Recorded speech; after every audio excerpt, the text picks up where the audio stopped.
Գյորջյան Կասկադ 60 ամիս փուլային վճարում բազմաթիվ առավելություններ։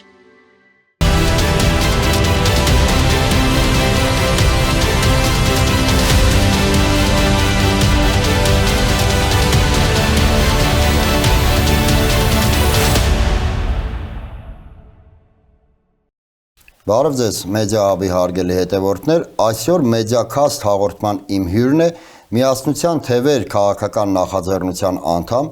իրավական գիտությունների դոկտոր Լիպարիտ Դրմեյանը։ Բարև ձեզ, պարոն Դրմեյան։ Բարև ձեզ։ Եվ այսպես թերևս սկսենք այն հարցից, որ ձեր պաշտոնավարման ավարտը, այսպես ասած, դարձավ որոշակի բացահայտում Նիկոլ Փաշինյանի, եթե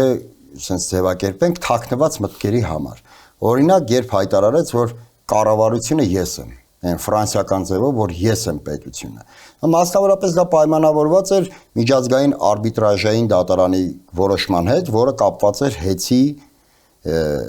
շուրջ տեղի ունեցած խմորումների հետ։ Այ խնդրում եմ որոշ փակագծեր բացեք, այնուամենայնիվ ինչ տեղի ունեցավ, ինչ որոշում էր դա միջազգային արբիտրաժի կողմից կայացված եւ ինչու Նիկոլ Փաշինյանը հանկարծ այսպես ընկավ ցայտնոտի մեջ ու հիշեց, որ ինքն է կառավարությունը ու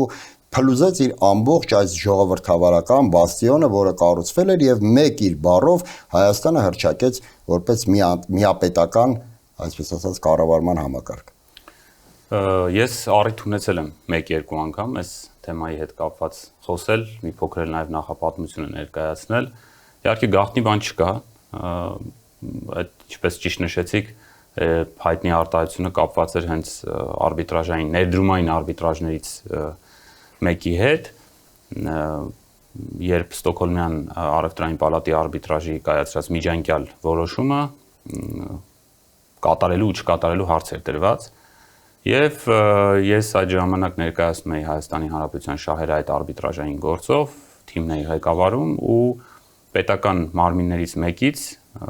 հենց հանձնաժողովից, եթե չեմ սխալվում, ուրեմն եկել էր հարցում, ուղարկվել էր հարցում աշխատակազմ, թե արդյոք պետք է այդ ուրեմն վճիռը կատարվի, չկատարվի, որոշումը կատարման ենթակա է, ինչ ծավալով եւ այլն։ Եվ պատասխան էր տրվել գրասենյակի կողմից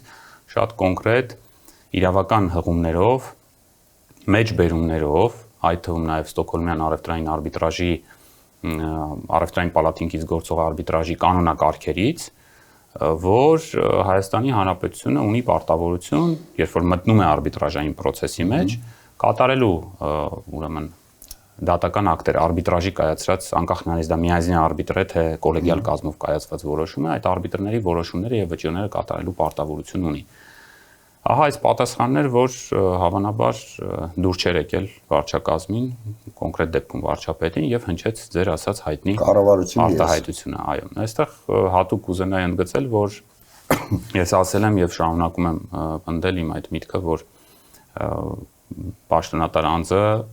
երբ ստանձնում է պատասխանատվություն, երբ գալիս է պաշտոնի, աննշանակում է պաշտոնին, ինքը պատասխանատու է լինում իր կատարած գործողությունների եւ նաեւ արտահայտությունների համար։ Հետևաբար մենք, ես որպես գրասենյակի ղեկավար եւ իմ թիմակիցներն էլ յուրաքանչյուր գրություն, յուրաքանչյուր արտահայտություն անելուց գիտակցել են, թե ինչ նշանակություն դա ունի եւ մենք հենվել ենք բացառապես օրենքի եւ իրավունքի վրա։ Եվ այդ նույն գրությունն էլ, որը շրջանառվեց հետո մամուլում, այսպես սոցցանցերում նաեւ այնտեղ կային կոնկրետ հենց հղումներ, կոնկրետ իրավական ակտերի, միջազգային իրավական ակտերի, ներպետական իրավական ակտերի, թե ինչու Հայաստանի համար պետք է ուրեմն Հայաստանը ինչու եւ ինչ ձևով կարող է կատարել այդ վճիռը։ Սա էր ամբողջ նախապատմությունը, թե ինչպիսի գնահատական զգացում կարող է առաջացնել կոնկրետ այս գրությունը կամ այն գրությունը կամ իմ կատարած որևէ գործողություն ինչ որ որևէ պաշտոնատար անձի մոտ, այդ թվում նաեւ երկրի վարչապետի մոտ, ես ցավոք սրտի դրա պատասխանատվությունը անձամբ չեմ կարող ստանձնել, որովհետեւ անկանխատեսելի է այդ ամենը ինչ որ առումով։ Դե որ Նիկոլ Փաշինյանը ցավագին է ընդունում ամեն ինչ, ինչը որ կարող է որոշ չափով շրջանցել իր կամքը, դա արդեն փաստ է, բազմիցս են ապացուցել, որ իր կամքից դուրս չկա օրենք, չկա ոչինչ, սակայն այստեղ մի փոքր անհասկանալի է միջազգային կառույցների լռությունը։ Եթե Հայաստանը միացել է տարբեր միջազգային պայմանագրերի, այլ խոսքով ստանձնել է պարտավորվածություններ։ Հիմա եթե Նիկոլ Փաշինյանը հայտարարում է, որ չէ, այս մի պարտավորվածությունը մենք չենք անում, այս մեկը կանենք, եւ այդպես այդ կամայական մոտեցումների ի վերջո կարող է հանգեցնել միջազգային կառույցների կողմից, եթե չասեմ պատժամիջոցների, գոնե ինչ-որ մի վերաբերմունք, որովհետև տպավորությունն է, որ այսօր միջազգային կառույցները ինչ-որ կանաչ լույս են վառել Նիկոլ Փաշինյանի համար, որ ինչ ուզում ես արա, մենք աչք կփակենք քո ողջ ապօրինությունների վրա։ Գիտեք, շատ հետաքրքիր ոլորտ ենք հիմա մտնում եւ հարցադրման մեջ ենք մտնում։ Միջազգային իրավունքը եւ միջազգային հանրությունը ինքը ամորֆ գոյություն չէ, հա, կամ ամորֆ երևույթ չէ։ Եվ այդ թվում նաեւ միջազգային դատարանները։ Եվ մենք ասել հիմնված են քաղաքական շահերի վրա։ Ես միշտ այս հարցին անդրադառնալիս միշտ հիշում եմ Եվրոպական դատարանի նախկին նախագահներից մեկի խոսքը, երբ որ հարց հնչեց, թե արդյոք Եվրոպական դատարանը ենթարկվում է քաղաքական ճնշումների կամ կարող է քաղաքական ազդեցության ենթարկվել, նա այսպես պատասխանեց, ասես նաիվ պետք է լինել մտածելու համար, որ Եվրոպական դատարանը գործում է վակուումի մեջ։ Այդ առումով նաև միջազգային իրավունքը բացառություն չէ լայն իմաստով, որովհետև միջազգային իրավունքը ինչ է, ըստ էության 200 պետությունների, աշխարհում գոյություն ունեցող պետությունների կոնկրետ հարցերի շուրջ համաձայնության արդյունք է։ Խաղի կանոնների, որոնք հետո դառնում են պարտադիր կիրառման համար կանոններ, դրանց շուրջ համաձայնության ձեռքբերում է։ Եվ այո, այդ առումով միջազգային իրավունքը եւ միջազգային կառույցները նաեւ որոշ առումով գտնվում են նաեւ քաղաքական ազդեցության տակ։ Սա չպետք է բացառել։ Եվ սրա մասին սա այսպես ոչ նորույթ է, ոչ էլ ինչ-որ know-how, սա արկա իրականություն է, որ պետք է ընդունել։ Այլ հարց է, թե ինչպես պետք է աշխատել միջազգային կառույցների կազմակերպությունների հետ ամենատարբեր մակարդակներում։ Կլինի դա ՄԱԿ-ը, թե տարածաշրջանային կառույցներ, թե խոշոր միջազգային հասարակական կազմակերպություններ, ինչ ձևով պիտի աշխատի, անկախ նրանից պետությունն է աշխատում, իշխանությունն է աշխատում, թե ընդդիմությունն է աշխատում, ինչ ձևով պիտի աշխատի, որպեսզի մաքսիմալ օգուտ բերի երկրին։ Արձագանքի առումով ասեմ հետեւյալը, տեսեք, մենք անդամակցում ենք մի քանի միջազգային դատարանների, ամենատարածվածը, այսպես Եվրոպական դատարանը, հա, ինչու ամենատարածված, որտեղ հասարակությունը, քաղաքացիները, իրավաբանական անձինք, հասարակական կազմակերպությունները շփվում են ամենաշատը հենց անձնապես այդ դատարանի հետ։ Արդարադատության միջազգային դատարան նրանք մուտք չունեն մեծ հաշվով, որտեղ այստեղ պետություններն են իրար հետ մասնակցում դատավարություններին։ Եվ բազմաթիվ հարցեր, որոնք որ թվում է թե ժամանակավրեպ են կամ խնդիրներ, որոնց մասին միջազգային հանրությունը լայն առումով արձագանք չի տվել, դառնում են հետագայում այդ դատարանում քննության առարկա։ Մենք ունենք պատմականորեն, եթե հետ գնանք, նույն մարտի 1-ը հետը դարձավ Եվրոպական դատարանում քննության առարկա, ամենատարբեր խնդիրներ, որոնք հասարակության մեջ առաջ են գալիս, այստեղ կա ժամանակային խզում, ցավոք սրտի։ Այսինքն միջազգային իրավունքը կարող է լինել ուշացած կամ ազդել ուշացած, բայց որ արձագանքներ լինում են, դա իհարկե աշխատանքից է կախված, դա փաստ է։ Եվ ես չեմ բացառում, որ այսօրվա, չգիտեմ, նույն մեթոդները, որոնք որ կարող են կիրառվել ռեպրեսիվ մեթոդները, այդ թվում գալիք ընտրությունների հետ կապված 1000 ու մի բան կարող է լինել, դրանց արձագանքը եւս որոշակի ժամանակ անց կարող է լինել նաև այդ այցյաններում։ Իդեպ գալիք ընտրությունների հետ կապված դեռ խոսենք, խոսքս այն մասն է ռեպրեսիվ ապարատի համար, որ հող են նախապատրաստում նոր, բայց կուզեի անդրադառնալ նաև ցեղասպանության թանգարանի շուրջ տեղի ունեցող այս իրավիճակին, նայեք, Հայաստանում կան մարմիններ, որոնց ղեկավար լինելը նշանակում է Դամոկլեան սրի նման միշտ ինչ-որ վտանգը կախված լինել, երբ ԱՄՆ փոխնախագահը այցելեց ցեղասպանության թանգարան, տնօրենը նրան նվիրեց Արցախի մասին գիրք։ Հիմա ԱՄՆ փոխնախագահը այցելել է ցեղասպանության թանգարան, նա կամ պետք է նվիրեր ցեղասպանության կոնկրետ Օսմանյան կայսրության Թուրքիայի կողմից իրականացված գիրք, որը ըստ Նիկոլ Փաշինյանի խնդիրներ կառաջացներ հայ-թուրքական հարաբերություններում, կամ Արցախի մասին, որը խնդիրներ կառաջացներ էլի ըստ Նիկոլ Փաշինյանին հայ-ադրբեջանական հարաբերություններում։ Դժվար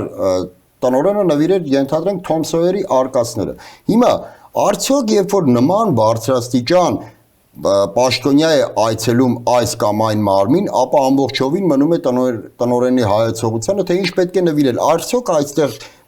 պրոտոկոլային ծառայության բաց թողումը չէ, իսկ թանգարանի տնօրենը ընդհանրապես դարձավ խավության նոխած։ Գիտեք, շատ ճիշտ նշեցիք, որ այստեղ կա բաց հենց պետական ապարատի կամ այդ պրոտոկոլային արարողակարգային հատվածում, որովհետև ես ինքս աշխատելով իմ ամբողջ կարիերան եղել է պետական ոլորտում, պետական կառավարման ոլորտում, դատարաններ եւ գործադիր իշխանություն,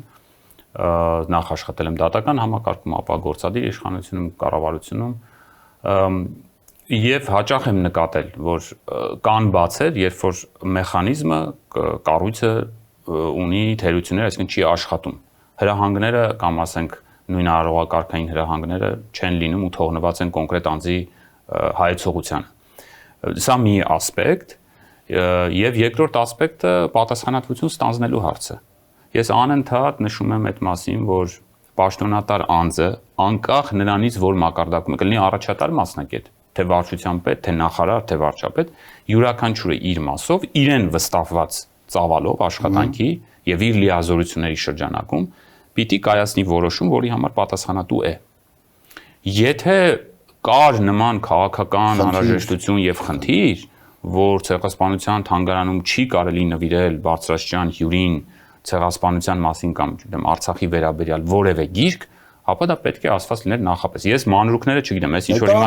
քննարկում ենք ոնց որ հիպոթետիկա, հա, ենթադրաբար չի եղել։ Այո, ենթադրաբար չի, կամ ինչ որ, չգիտեմ, հուշանվեր կամ խաչքար օրինակ, հա։ Ենթադրաբար չի եղել եւ ստացվում է, որ այս անձը իր կարգավիճակից ելնելով չէր կարող, ասենք, որտեղից պետք է ենթադրել, որ այս գիրքը չպիտի նվիրի, մեկ այլ գիրք նվիրի։ Նվիրել է այն, ինչ որ հարմար է գտել։ Եվ այստեղ ինքը ունեցել է որոշակի հայեցողություն, լինելով ցեղասպանության թանգարանի տնօրեն, իսկ ասեմ ավելին, Հայաստանի Հանրապետությունը միջպետական գանգատներով, որոնք այսօր քննվում են եւ Արդարադատության միջազգային դատարանում եւ Մարդու իրավունքների եվրոպական դատարանում, բարձրացրել է արցախցիների, Արցախի էթնիկ զտման, Արցախի ժողովրդի էթնիկ զտման հարցը։ Իրավական հարթության մեջ այս խնդիրը բարձրացված է։ Եվ դա ցեղասպանությունից պակաս կարևորություն չունի եւ իր ծանրությամբ ըստ էության ընդհանրապես մարդկության դեմ ուղղված հանցագործություն է, եթե այսպես մի քիչ իրավական դաշտ ես մտնեմ, հավասարազոր է իր ծանրությամբ եւ նաեւ հետևանքներով ցեղասպանությանը մեծ հաշվով։ Եվ այստեղ ցեղասպանության տնօրենը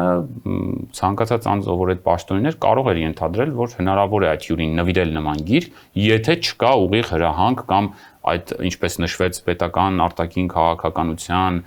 հետ հակոտնյա որոշում չկայացնելու անհրաժեշտություն ու կոնկրետ հրահանգ, կոնկրետ նվեր չնվիրելու կամ կոնկրետ հուշանվեր չտրամադրելու։ Այսինքն էլի գործ ունենք իրավիճակային ինչ որ լուծումների կամ կոնկրետ իրավիճակում աչքաչափով կամ մոտավորապես լուծումների, հա, կամ զուտ ուղակի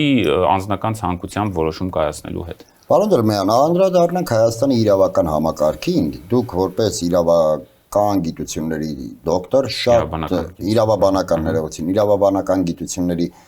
դոկտոր, խնդրում եմ բնութագրեք այն իրավիճակը իրավական առումով, որը կա Հայաստանում, ես որպես ոչ իրավաբան, նայեք, վերջերս տեղի ունեցավ համաժողով, եթե չեմ սխալվում, Նիկոլ Փաշինյանի մասնակցությամբ, որ շեշտադրվում էր, որ պետք է իրավական համակարգը լինի անկախ եւ այլն, սակայն միևնույն ժամանակ, եթե չեմ սխալվում, Սրբուհի Գալյանը հայտարարեց, որ նոր սահմանադրության փոփոխություններում նախատեսված է, որ քննչական մարմինները պետք է անմիջապես ենթարկվեն կառավարությանը, այլ խոսքով անմիջապես ենթարկվեն Նիկոլ Փաշինյանին։ Հիմա դա իմ տեսանկյունից որպես ոչ իրավաբանի կարծում եմ քաղաքական նոնսենս է առաջանում, ինչպես կարող է իրավապահ համակարգը, իրավապահ մարմինները լինեն անկախ, եթե ուղիղ ենթակայության տակ են անցնում երկրի վարչապետին։ Խնդրում եմ ձեր գնահատականները մեր իրավական համակարգի վերաբերյալ։ Շատ լավ, շնորհակալ եմ հարցի համար, երկու մասի կբաժանեի պատասխանը կամ երկու կոնկրետ ուղղվածությամբ կանդրադառնա այս խնդրին։ Առաջինը բուն իրավական կարգավորումները, օրենքների փոփոխություն, բարեփոխումներ, հայեցակարգեր, մենք ընդհանրապես մեր երկրում այսպես տարիներ շարունակ ընդունված է եղել այդ հայեցակարգ, ինչ որ ռազմավարություններ մշակել է եւ տասնյակ այդպիսի ռազմավարություններ ու հայեցակարգեր կան։ Դատաիրավական բարեփոխումների մասին ես լսում եմ այն պահից սկսած, երբ ընդունվել եմ Երևանի պետական համալսարան, մինչ օրս կա կարծիք եւ տեսություն, որ 2003 թվականից սկսած կա կարծիք, որ բարեփոխումներ միշտ պետք են, իհարկե պետք են, բայց երբ որ համակարգը դառնում է ինքնաբավ, ինչ որ մի փուլից այդ բարեփոխումները լինում են դետալային, լինում են ինչ որտեղ նաեւ կոսմետիկ, այսինքն կոնկրետ իրավիճակում կոնկրետ խնդիր ուղղելու համար, այլ ոչ թե ամբողջ համակարգը տարիներ, եթե չասեմ տասնամյակներ, անկայունության մեջ պահելու նպատակ են հետապնդում, հա, լինում են գործիք, որ անընդհատ փոխվում է։ Գիտեք, ամենավատ օրենքը անգամ, որակապես ամենավատ օրենքը, եթե տարիներ շարունակ չփոխվի,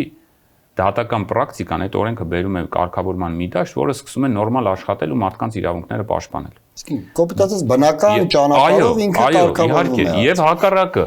կատարյալ ճակերտավոր կատարյալ օրենքը անընդհատ փոխելով, ինչ որ բարեփոխումների կոնտեքստում անընդհատ փոխելով, մենք կարող ենք ունենալ ուղղակի քաոսային վիճակ։ Հիմա ավելի կոնկրետ մենք ունենք անդամակցելով մարդու իրավունքների եվրոպական կոնվենցիային եւ Եվրոպայի խորհրդին Հայաստանի Հանրապետությունը 2002 թվականից սկսած ստանձնեց պարտավորություններ, բավական բարձր չափորոշիչներ էին դրված եւ մենք տարիներ շարունակ այդ չափորոշիչները իմպլեմենտացնում ենք հայկական իրականության մեջ եւ օրենսդրական դաշտում եւ պետական կառավարման ու դատական համակարգում։ Օրինակ, մենք ունենք այսօր կալանավորման համար հստակ չափանիշներ, երբ անձը կարող է կալանավորվել, քրեական գործերի մասին է խոսքը։ Այդ չափանիշները գրված էին եղել վաղուց, տասնամյակներ առաջ, մենք էլ վերցրել ենք, ոչ մի նոր բան չենք օրինել մեծ հաշվով։ Վերցրել ու շատ լավ տեղայնացրել ենք ազգային օրենսդրության մեջ։ Բայց երբ գալիս է կիրառման հարցը, այստեղ մենք ունենում ենք բազմաթիվ շեղումներ եւ գիտեք, եվրոպական դատարանում Հայաստանի դեմ կալանքի հարցերով բերված բողոքները այլևս մեծ հաշվով չեն էլ քննվում։ Առանց խորքային քննության կայացվում են վճիռներ հոսքագծային ռեժիմով։ Նա ինչ է նշանակում։ Եկավ բողոքը կալանավորման վերաբերյալ, դատարանը տեսնում է, որ Հայաստանի Հանրապետության դեմ է բողոքը, վերջ, այս հարցով ես ունեմ իմ դիրքորոշումը, խախտում։ Շատ կարճ եմ ներկայացնում, բայց իմաստը դա է։ Հոսքագծային ռեժիմով։ Սա լավ բանի մասին չի խոսում։ Սա խոսում է նրա մասին, որ կալանավորում կիրառող մարմինը, այս դեպքում դատարանը, եղած չափանիշներին համահունչ առնվազն չի կիրառում այդ կալանքները։ Եվ մեծ մասը այսօրվա Հայաստանի Հանրապետության դեմ կայացրած վճիռների հենց վերաբերում են մարդու անձնական ուրեմն ազատությունը սահմանափակելուն կալանքի տեսքով։ Դե որտեղ Հայաստանում կալանավորումները դարձել են գործիքական։ Այսինքն դուք դեկանք երկրորդ կոմպոնենտին, որ իրավական կարգավորումները մեկ կողմ, դրանք կարող են լինել շատ լավը, ու ես կարող եմ փաստել, որ այո կան ինստիտուտներ, որոնք շատ լավ կարգավորված են Հայաստանում։ Սակայն ամեն ինչ կախված է քաղաքական կամքից։ Քաղաքական կամքից եւ իրավակիրառից եւ կատարողներից եւ անձանցից։ Այստեղ է, որ մենք ունենում ենք պաշտոնատար անձը ունի այդ արժանապատվությունը, պաշտոնատար անձը ունի այդ կամքը պահելու օրենքը մինչև վերջ ստանձնելու օրենքով գրված լիազորությունները, ոչ ավել, ոչ պակաս, այն ինչ որ նշված է օրենքում, թե ոչ։ Եթե կունենանք սա, կունենանք նաև այն կատարյալ օրենքի արդեն գործողությունը իրական կյանքում։ Սրա մասին մենք կարող ենք հավերժ փոխել սահմանադրություններ, թղթերի վրա գրել ամեն ինչ, ստեղծել ինստիտուտներ, շենքեր, բայց եթե մարդը այն անձը, ով որ ստանձնում է օրենքով նախատեսված այդ լիազորությունները գործելու, ինքնին կարող չէ դա պահելու, դա անելու, առաջ տանելու, ունենալու ենք այն իրականությունը, ինչ որ ունենք, եւ արդյունքում ունենալու ենք նույն եվրոպական դատարանի տասնյակի հասնող խախտում արձանագրող վճիռները։ Այնպիսի երբեմն պրիմիտիվ թերությունների ու բացթողումների արդյունք են այդ վճիռները, որ մենք ես երբ որ աշխատում էի աշխատակազմում որպես գրասենյակի ղեկավար ու համակարգում էինք նաև եվրոպական դատարանում Հայաստանի Հանրապետության շահերի ներկայացում ենք, զարմանում ենք, թե ինչու հնարավոր չէր այս խնդիրը ուղղակի տեղում լուծել։ Եվ դա խորքային խնդիրը դարձյալ հանգում է պատասխանատվությանը։ Անձը չի ցանկանում ստանձնել պատասխան, որքան հեռու խնդիրը իրենից, այնքան ինքը ավելի հանգիստ։ Այս մոտեցումը պետք է արմատախիլ արվի։ Պարոն Դերմյան, երկու ամսից Հայաստանում սպասվում են խորհրդարանական ընտրություններ, շատերի գնահատմամբ այն գոհութենական նաև հարց է Հայաստանի Հանրապետության համար, թե ընտրություններից հետո ինչպիսի Հայաստան է լինելու։ Նիկոլ Փաշինյանի հիմնական խաղաքարտը խաղաղությունն է, ընդ որում նա համարում է, որ մենք արդեն խաղաղության դարաշրջանում ենք ապրում, արդեն վերջ, խաղաղությունը հաստատված է։ Եվ միակ փաստարկը այն է, որ արդեն մոտ 1 տարի է հայ-ադրբեջանական սահմանին որևէ կրակոց չի հնչում։ Սակայն կարծում եմ արժի նախ հիշեցնել մեր դիտողներին, որ օգոստոսի 8-ին Վաշինգտոնում ընդհանրապես արտգործնախարարների մակարդակով նախաստորագրվեց խաղաղության համաձայնագիր։ Շատերը շփոթում են այդ նախաստորագրված համաձայնագիրը խաղաղության պայմանագրի հետ, այնինչ կարծում են, որ խաղաղության համաձայնագիրը թեկուզ եւ նախաստորագրված կամ խաղաղության եւ խաղաղության պայմանագիրը ունեն միանգամայն տարբեր իրավական գտնվում են իրավական տարբեր հարթություններում ու տարբեր նշանակություններում։ Հիմա իրավաբանորեն այդ խաղաղության նախաստորագրված համաձայնագիրը կարող է հետևանքներ ունենալ եւ մենք կարող ենք համարել, որ քանի որ Վաշինգտոնում նախաստորագրվել է այդ համաձայնագիրը, վերջ, մենք այդ օրվանից արդեն թեվակողել ենք խաղաղության փուլ։ Գիտեք, նախաստորագրումը ընդունված պրակտիկա է միջազգային իրավունքում, սա ցույց է տալիս մեկ բան, որ կողմերը վերջացրել են սպասվող որևէ փաստաթղթի դա կլինի պայմանագիր, կոնվենցիա, թե որևէ այլ բան, դրա շուրջ բանակցություններ, այսինքն համաձայնեցրել են վիճելի կետերը, համաձայնեցրել են հիմնական դրույթները եւ որևէ ավելացնելու կամ պակասացնելու բան չեն, բայց դա դեռ չի նշանակում իրավական հետևանքների առաջացում։ Այդ հետևանքները կարող են առաջանալ, երբ պայմանագիրը համաձայն ազգային օրենսդրության կվավերացվի ազգային ժողովի կողմից, կստուգվի սահմանադրական դատարանի կողմից, կա հակասություն սահմանադրությանը թե ոչ, կվավերացվի ազգային ժողովի կողմից եւ կստորագրվի նախագահի կողմից։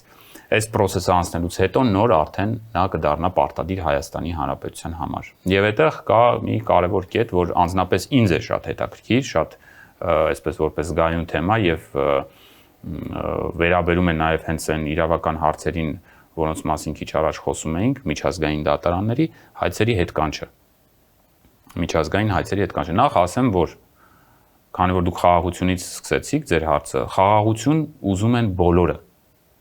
Ես չեմ պատկերացնում ողջամիտ մի մարդ, որ հակառակ պատերազմի։ Ես ուզում եմ պատերազմել եւ ցանկանում եմ չէ, դա մարդու բնույթի մեջ չէ։ Իհարկե, խաղաղություն ինչու, որովհետեւ մեծ հաշվով պետությունը ինչ պիտի անի, ապահովի խաղաղությունը, անվտանգությունը, որ մարդը իրենց զգա բարեկեցիկ ու երջանիկ, ի վերջո այդ երջանկությունը հասնելու պայմաններից մեկն է։ Հարցը այլ տեղ է, այստեղ որ բերում հակադրում են խաղաղություն թե պատերազմ, իհարկե խաղաղություն, բայց հարցը այլ տեղ է թաքնված։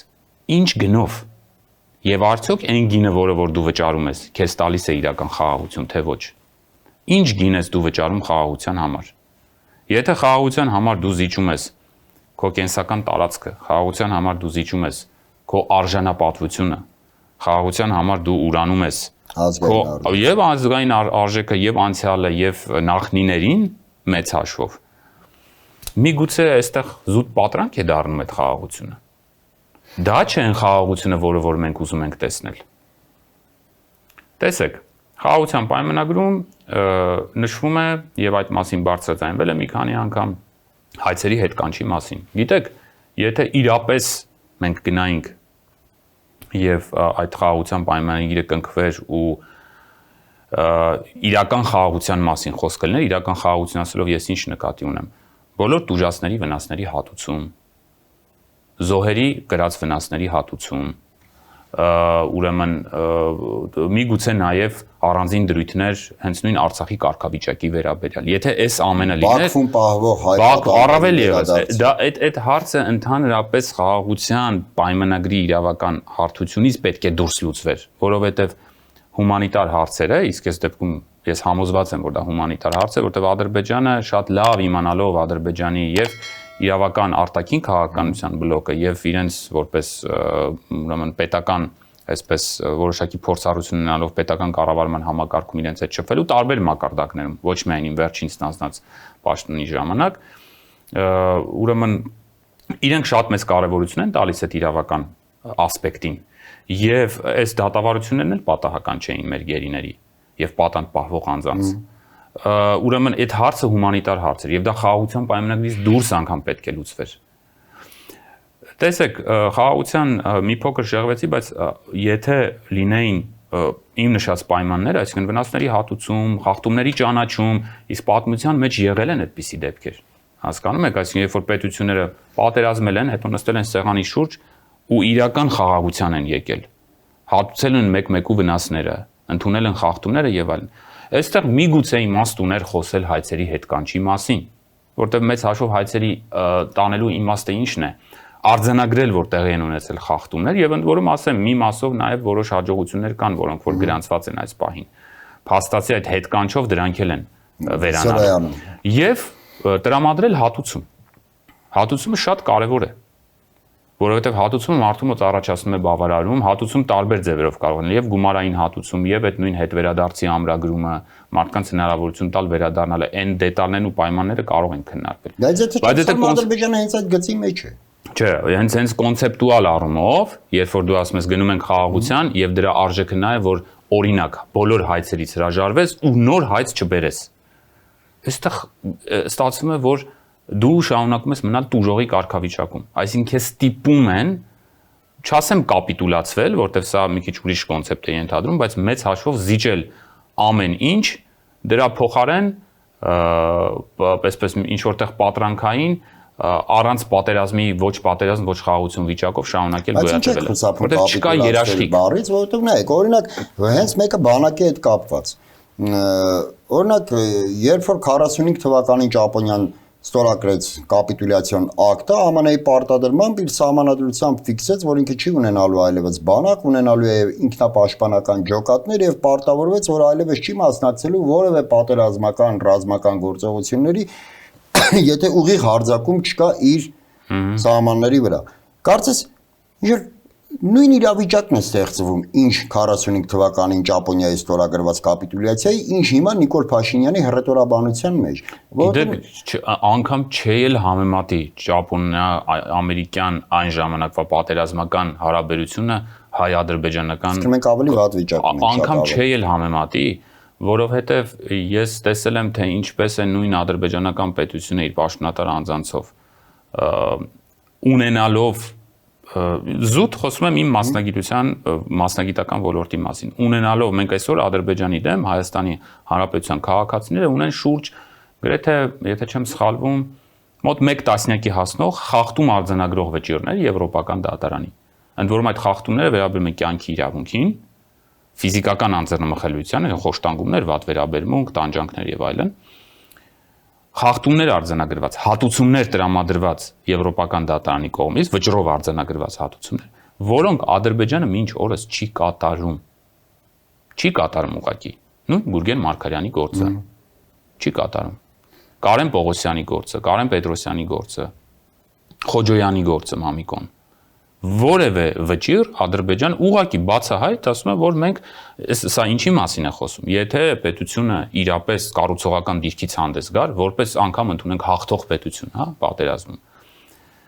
կարող էր գնալ այն քայլին, որ գիտեք, դա նաև խոսում է պետության ուժի մասին, ուժի ոչ թե զուտ ֆիզիկական, այսպես ռազմական ուժի, այլ նաև որ այնտեղ կա պետական իրոք ստրուկտուրա եւ պետական կառավարման համակարգ, որը շատ երկարաժամկետ է պլանավորում։ Երբ որ պետությունը իր սխալը ընդունելով, դա խոսում է պետության հզորության մասին, հա, երբ որ սխալը ընդունելով տալիս է այդ հատուցումը, այստեղ դու էլ ասելու բան էլ չես ունենում։ Այս պարագայում, երբ որ գալիս են ասում են, այո, կտանք, երկրորդ օրը գալիս ասում են, ոչ չեն կարող, խոսում է ու դա տասնամյակով է ցավոք սրտի տեղի ունենում, հասկանում եք, սա ցուցիչ է,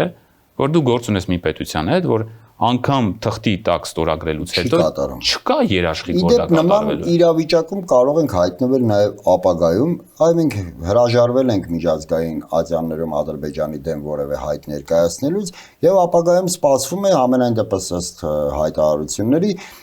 սահմանագծման եւ սահմանազատման աշխատանքների շարունակություն։ Պայմանական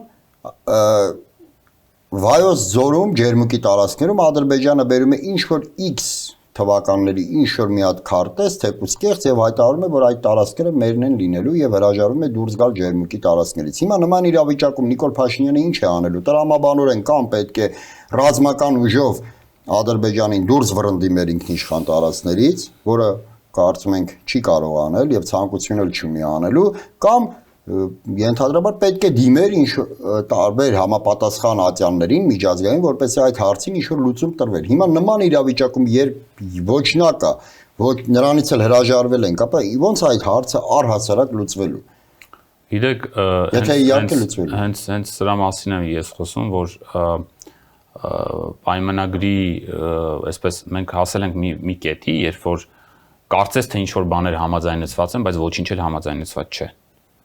Եվ մեծ հաշվով, երբ որ չկա այդ որոշակիությունը, դու սկսում ես մտածել այն օրինակներով, ինչ որ ունեցել ես նախկինում։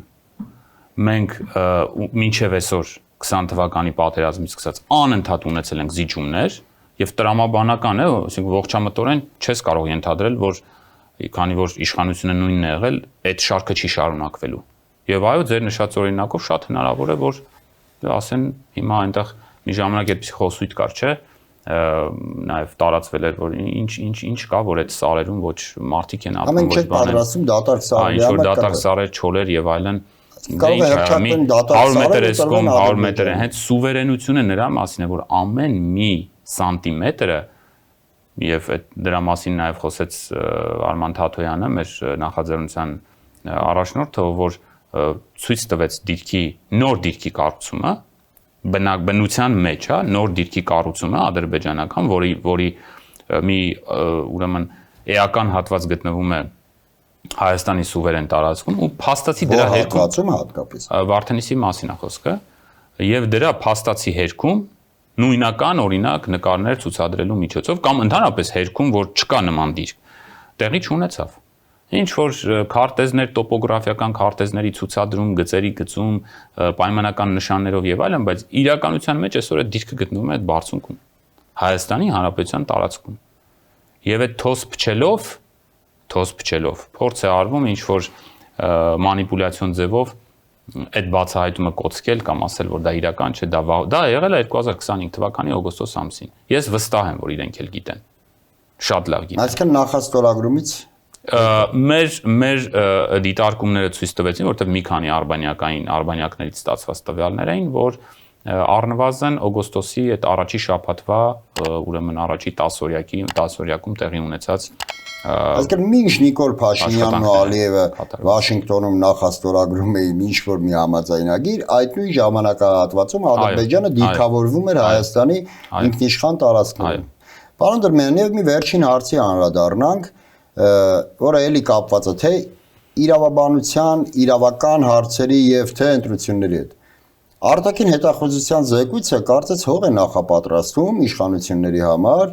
որպեսզի նոր քաղաքական ռեպրեսիաներ սկսվեն, նոր բռնաճնշումներ սկսվեն, ընդ որում ամենաաբսուրդը իմ դիտարկմամբ այն է, որ սովորաբար պետք է տեղի ունենար ինչ-որ մի հարցի շուրջ պայմանական ասված սկզբից արտաքին հետախուզության զեկույցը, որի հիման վրա Նիկոլ Փաշինյանը պետք է հանդես գար հայտարարությամբ։ Սակայն տեղի ունեցավ լրիվ հակառակը, նախ Նիկոլ Փաշինյանը հանդես եկավ հայտարարությամբ խոսելով ինչ-որ հիբրիդային հարձակումների, հիբրիդային պատերազմի մասին,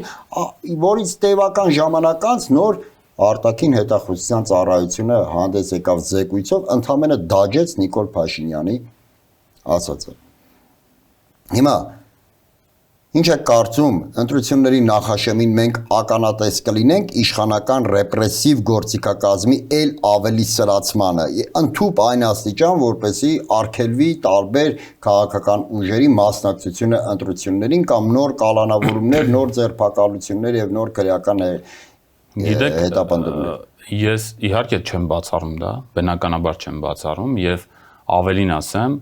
իմ վերադառնալով իմ նախորդ նշածին, որ մենք ունենք օրենք, օրենքում գրված կոնկրետ դրույթներ, բայց ունենք կատարողներ, որոնց գործողությունները ոչ միշտ են կամ հաճախ են, որ չեն համընկնում այդ գրված կանոնների հետ, ու ցավալիորեն պատմական, եթե էքսկուրս ենք անում մեր անկախ պետականության մեջ, մենք տեսնում ենք, որ միշտ կամ գրեթե միշտ նախընտրական այդ շրջանում առաջանում է պետության այդ պետական ռեսուրսի, պետական ուժի այդ ռեպրեսիվ մեխանիզմի գործադրման ռիսկը, ու դա կիրառվում է։ Եվ այս առումով նաև հատկապես հաշվի առնելով 20 թվականից, 18 թվականից սկսած այդ պարբերաբար նման գործողություններին պետության ազդեցությունը կամ հակազդումը, ես բնավ չեմ բացառում, որ կլինեն նման դեպքեր եւ ցանկացած առիթ կարող է օգտագործվել, ցանկացած առիթ դրան տալու քրեա իրավական գնահատական, անկախ նրանից այդ արարքը իրապես քրեա իրավական դաշտում է հայտնվում, թե ոչ, հանցակազմ պարունակում է, թե ոչ, բայց անհրաժեշտության դեպքում, եթե կա նման ցանկություն, որակել դա այդպիսին ու մարդկանց ուղղակի զրկել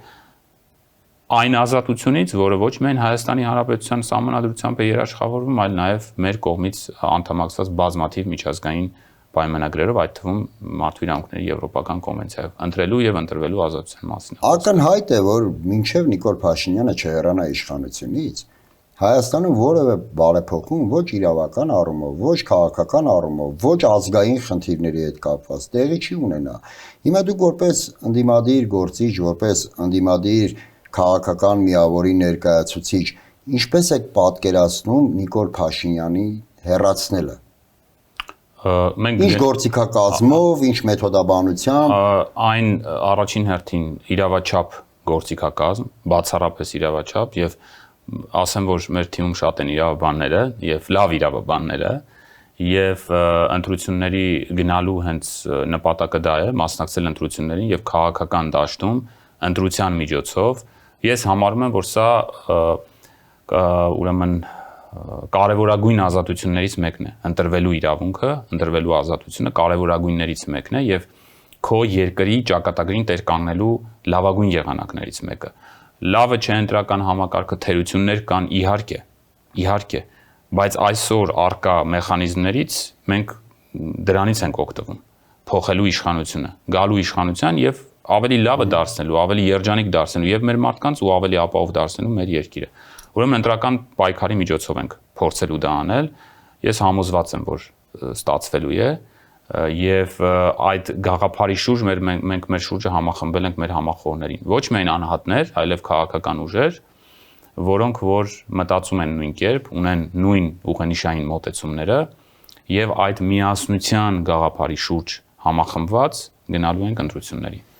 Շնորհակալ եմ, պարոն Դրմյան, նման հետաքրքիր զրույցի համար։ Մեդիահաբի հարգելի հետևորդներ, հիշեցնեմ, որ զրուցում էի միասնության թևեր քաղաքական նախաձեռնության անդամ, իրավաբանական գիտությունների դոկտոր Լիպարիկ Դրմյանի հետ։ Այսօր այսքանը, շնորհակալ եմ, կհանդիպենք։